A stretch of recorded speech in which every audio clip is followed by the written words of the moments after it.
Muy buenos días, familia. Aquí seguimos un día más, una mañana más de jueves para seguir compartiendo la palabra del Señor.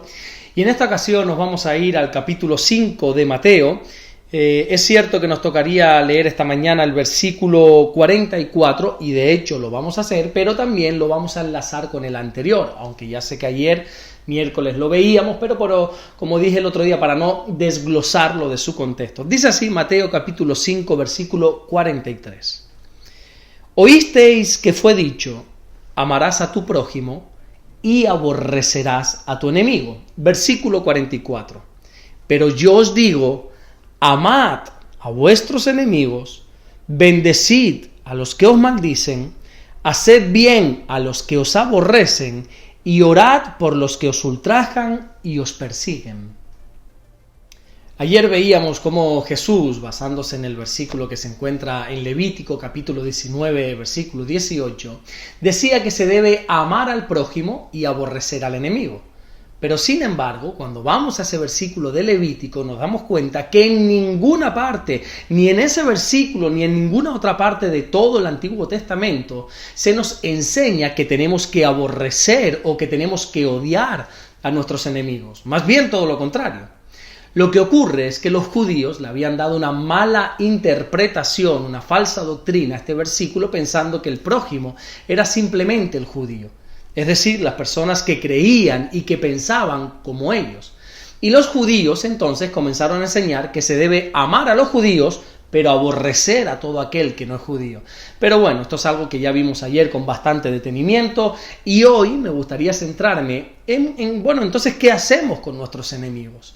Porque si Dios nos prohíbe aborrecerlos, ¿qué es lo que nos pide entonces? Pues en este versículo 44 que acabamos de leer, se nos dice los pasos a seguir con los enemigos, con todas esas personas que se oponen a nosotros, con todas esas personas que nos hacen la contra, sea por el motivo que sea. Lo que nosotros tenemos que hacer primeramente es amarlos. Claro, cuando uno escucha esta orden de parte de Dios, podemos entrar como en conflicto, ¿verdad?, con nosotros mismos, porque nuestra mente no comprende cómo se puede amar a alguien que nos está haciendo un mal. Pero déjame decirte que el problema no es en sí el mandamiento que Dios nos da de amar al enemigo, sino que el problema es el concepto que nosotros tenemos del amor. Nosotros asociamos el amar a alguien con el tener sentimientos de pasión hacia ese alguien. Pero cuando nosotros leemos, por ejemplo, la verdadera explicación del amor, que está ahí en la primera carta de Corintios, en el capítulo 13, nos damos cuenta que el amor nada tiene que ver con sentimientos, sino que, como dice el versículo 7, dice que el amor todo lo sufre, todo lo cree, todo lo espera y todo lo soporta. Lo que Jesús nos está enseñando es que a nuestros enemigos tenemos que soportarlos y aguantarlos, así de claro y así de simple. A toda esa gente que nos hace la contra hay que soportarla, hay que aguantarla. Y cuando hacemos eso, los estamos amando. Aquí tengo que aclarar algo pero que muy importante, y es que amar no significa permanecer. El otro día una persona que, ahora no recuerdo quién era, la verdad, me decía que estaba junto con una persona que le maltrataba y entonces me preguntaba oye, ¿qué hago? Porque si me alejo de esa persona estaré incumpliendo el mandamiento de no amar. Y yo le dije, mira, todo lo contrario. Hay veces que separarse de ciertas personas es el camino para poder seguir amándolas. Seamos serios con esto.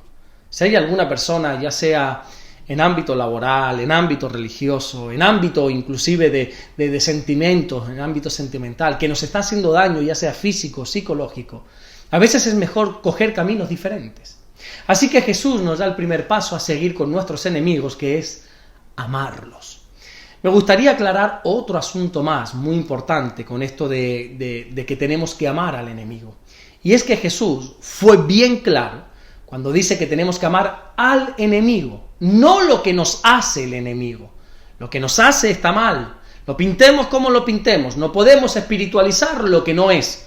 Si nos están haciendo un daño, hay que llamarlo por su nombre. Lo que nosotros tenemos que amar es al enemigo, es a la persona que nos hace el mal, no al mal que nos hace la persona. Bueno, y a continuación nos da la segunda pauta, que es bendecir a los que nos maldicen. Tenemos que ser bien claros también con nosotros mismos y reconocer que cuando alguien nos maldice, reconozcamos que cuando alguien habla mal de nosotros mismos, lo último que se nos pasa por la cabeza y por la mente es querer bendecirles. Yo creo que más bien todo lo contrario, por lo menos en mi caso. Sin embargo, aquí el Señor nos quiere poner a prueba para que nos demos cuenta si verdaderamente la obediencia a Dios y a su palabra está por encima de nuestros sentimientos y de nuestras emociones. Cuando nosotros maldecimos al que nos maldice, quiere decir que estamos colocando nuestras emociones, nuestros sentimientos por encima de lo que la palabra de Dios nos está enseñando e instruyendo. Así que tenemos que aprender a hablar bien de todos aquellos que están hablando mal de nosotros. Si alguien por la razón que sea está hablando mal de ti, te está criticando, te está injuriando, tu respuesta debería de ser la de hablar bien, bendecirle aunque te cueste. El tercer paso para mí es el más difícil, el más complicado de los cuatro, porque Jesús nos manda ahora no tan solo amarles a nuestros enemigos, tampoco nos pide que hablemos bien de ellos, sino que ahora Jesús nos ordena que tenemos que hacerles un bien. Y créeme que aquí es cuando verdaderamente tú demuestras si eres un verdadero creyente o no. Yo ahora personalmente estoy ayudando a una persona que, si me hubieras preguntado un tiempo atrás, años atrás, te garantizo que no es que solo no lo hubiera ayudado, sino que nunca hubiera querido ni deseado tener contacto con esa persona. Pero bueno, por alguna razón Dios me la ha puesto en mi camino y tengo que obedecer a Dios antes que a lo que yo mismo siento, a mis emociones, a mis sentimientos. Y en el cuarto paso a seguir con los enemigos es orar por ellos. Pero escúchame, porque no es esa oración que algunos hacen pidiendo que caiga fuego del cielo, que caiga la ira de Dios sobre ellos, no. La oración que se debe hacer por nuestros enemigos es de bendición. Es pidiéndole al Padre que Dios les guarde, les bendiga. Y cuando uno hace todo esto y sigue estos 4 pasos que el Señor nos da de amar, bendecir, hacer bien y orar a favor de nuestros enemigos, puede ser que tu enemigo nunca cambie. Pero lo que sí va a cambiar es nuestro corazón. Una vez más termino diciendo lo mismo. Nuestro corazón va a estar puro y sano delante de Dios y créeme que eso es lo único que verdaderamente importa aquí. Nosotros amamos, hablamos bien, les hacemos bien y oramos por nuestros enemigos, no por ellos, sino por nosotros, para que nos vaya bien. Amén. Vamos a orar en esta mañana.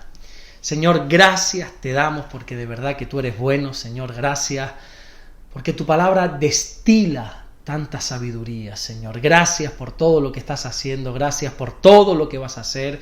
Oramos para que nos guardes, nos bendigas hoy jueves, para que tu presencia nos acompañe.